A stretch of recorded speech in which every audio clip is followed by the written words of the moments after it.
Поштовани гледачи, како што кажавме во главната најава, во ова издание на вестите разговараме со градоначалникот на општина Босилово, Ристо Манчев. Господин Манчев, добро дојдовте во вестите на ТВ канал ВИС. Благодарам.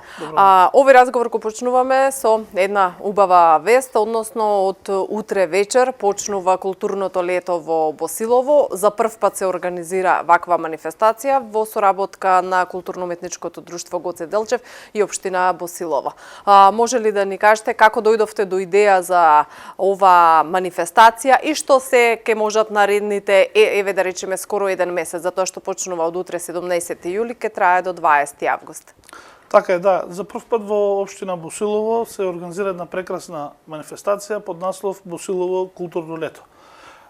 Знаете, живееме во едно време каде што имаме силно изразена миграција, и тоа миграција како од државата па надвор, така и на релација село-град. Една од причините за таа силно изразена миграција е токму покрај лошата инфраструктура, секако е и недостаткот на спорт, култура, културни манифестации, на недостаткот на општествен живот. Водејќи се од тоа, ние како општина покренавме иницијатива ова лето да преземаме активности се со цел да на граѓаните на општина Босилово и секако на сите граѓани од регионот да понудиме една можност да следат голем број на настани од областа на културата, спортот и така натаму. Станува збор за една богата програма која што ја реализираме во соработка со културно-уметничкото друштво Гоце Делчев Босилово, кој што опфаќа настани од повеќе области. Имаме концерт, музички концерт од инструменти направени од отпад, потоа имаме неколку драмски представи, кинопроекции, имаме настани, музички настапи и така натаму. Значи, станува збор за една богата програма и еве во оваа можност би сакал да ги повикам сите граѓани од општина Босилово и пошироко од Струмичкиот регион да дојдат, да го посетат Босилово. Имаме една прекрасна можност да видат уникатни и интересни настани. Така, а на кои локации ќе биде? Дали сите ќе бидат концентрирани во населеното место Босилово или можеби ќе бидат дисперзирани низ другите населени места и дали ќе бидат проекции на отворено или во културните објектите за култура кои што располага општината? Поголемиот дел од настаните ќе бидат концентрирани во Босилово како центар на општината, меѓутоа секако ќе имаме настани и во другите населени места, така што ќе имаме една можност за дисперзирани активности, да кажеме. Она што исто така е важно тоа што ќе бидат повикани и вклучени сите културно-уметнички друштва кои што работат на територијата на општина Босилово и секако водејќи се од тоа ќе водиме сметка да бидеме достапни до сите граѓани. Делот на настаните ќе бидат на отворено, поголемиот дел, меѓутоа зависно од природата на настанот има и настани кои што ќе бидат секако во затворени простории, а тоа е во Домот на културата во Босилово и во едукативниот центар во Босилово. Така, спомнавте за миграциите и општина Босилово е една од општините со изразено јадро на мигранти кои што сега во летните месеци доаѓаат тука. Постои ли можност за соработка помеѓу нашите иселеници и општина Босилово и дали можеби има форми како да се конкретизира таа соработка за да биде долготрајно, а да се ефектуира врз решавање на проблемите од локалната заедница? Да, според податоците од последниот попис, во општина Босилово живеат 11.500 граѓани. Ако тоа го споредиме со претходниот попис, каде што беше 14.500 жители, значи дека имаме негде од неколку 2-3 жители помалку од еден до друг попис. Ова евидентно насочува на тоа дека имаме голем број на граѓани кои што се иселени надвор од Република Македонија. Меѓутоа, нашата релација, нашата врска со овие граѓани е постојана. Како градоначалник постојано сум во комуникација со сите наши граѓани кои што се иселени од општина Босилово, разговараме на заедничка реализација на одредени проекти, разговараме и во можноста да тие преку нивните здруженија и организации помогнат во решавање на одредени комунални проблеми. Очекувам во иднина да видиме конкретни резултати од таа соработка, меѓутоа во оваа прилика не би сакал да преодуцирам се додека нештата не бидат завршени.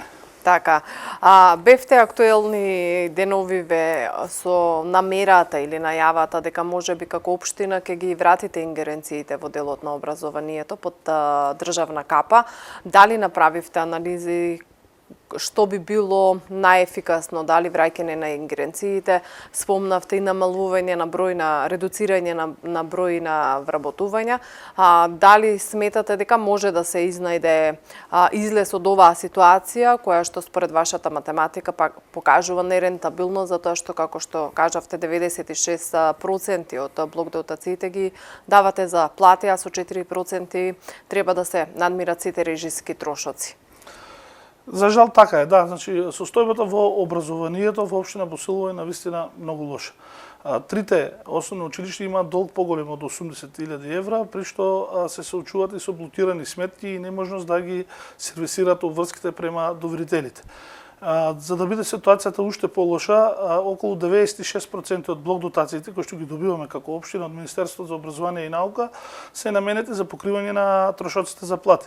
Со зголемувањето на платата, овој процент некаде изнесе околу 99%, што значи целокупното функционирање и финансирање на локалните училишта е натовар на општината. Како општина, наместо да ги насочуваме нашите средства во насока на инвестиции и подобрување на инфраструктурата, ние вложуваме во обезбедување на услови за огрев, превоз за децата, трошоци за електрична енергија. Меѓутоа, целиот овој процес секако е неодржлив. Анализите покажуваат дека со години наназад е направена еден процес на превработување и како резултат на тоа ние мораме да преземеме мерки постепено да го оптимизираме бројот на вработени, затоа што бројот на децата во основните училишта е во еден континуиран пат. Меѓутоа, секако тоа не може да се случи преку ноќ или со повлечување на црвена линија, тоа ќе биде еден процес, така што очекувам за година, 2-3 да го намалиме тој број на вработени во основните училишта, со самото тоа да се ослободат повеќе средства, за да може училиштата самостојно да функционираат и да не бидат на терет на општинскиот буџет, затоа што пак и ние како општина имаме други проблеми во реализација на проектите и сето тоа нели не закочува во нашата можност за да ги задоволиме потребите на граѓаните во сите области. Да, имате ли податок колку првачиња годинава има во општина Босилово и дали е тој број помал од претходната година? Да, бројот на првачиња е намален, меѓутоа во моментов конкретни бројки не можам да ви дам. И да се префрлиме на уште една тема која што на почетокот кажавте дека е причина зашто луѓето мигрираат, комуналните проблеми, инфраструктурата, што како општина еве последно го имате во план да го сработите или сте го сработиле? Да, имаме изготвено поголем број на проекти и очекуваме еве во овој период, во период кој што следи да започнеме со една посериозна градежна активност. Во наредниот период најпрвен веќе помина и тендерирањето, постапката за јавна набавка, ќе започнеме со изградба на локални улици во 6 населени места.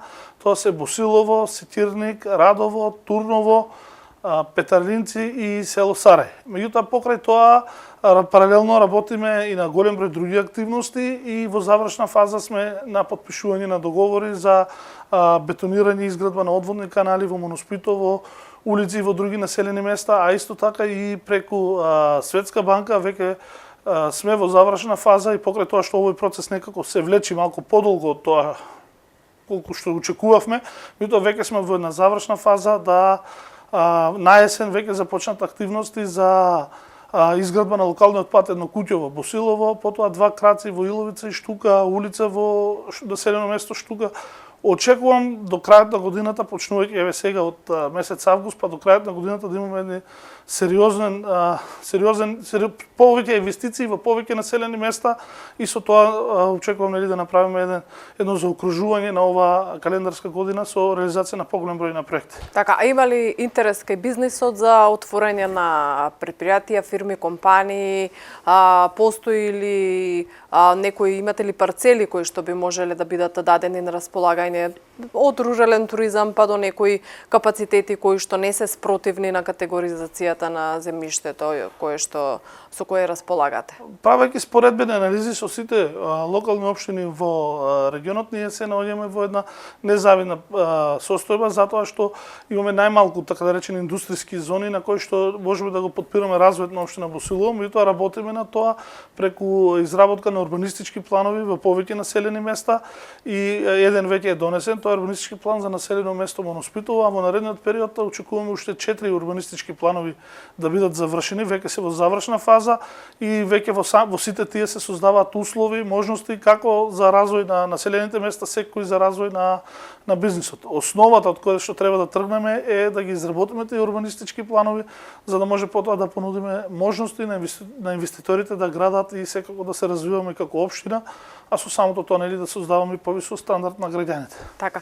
Господин Манчев, јас ви благодарам за овој разговор во саботното издание на вестите на ТВ канал ВИС. Успешен почеток на културното лето и секако ќе дојдеме на некои од настаните да ги проследиме. Ви благодарам и на вас и уште еднаш ќе користам оваа можност да ги повикам сите граѓани од Струмичкиот регион да го посетат Босилово, да ги посетат сите настани, затоа што станува збор за квалитетни настани, уникатни, интересни и ова ќе биде убава можност за дружење и забава, нешто што многу недостасува во овој период. Така. Фала ви. Благодарам.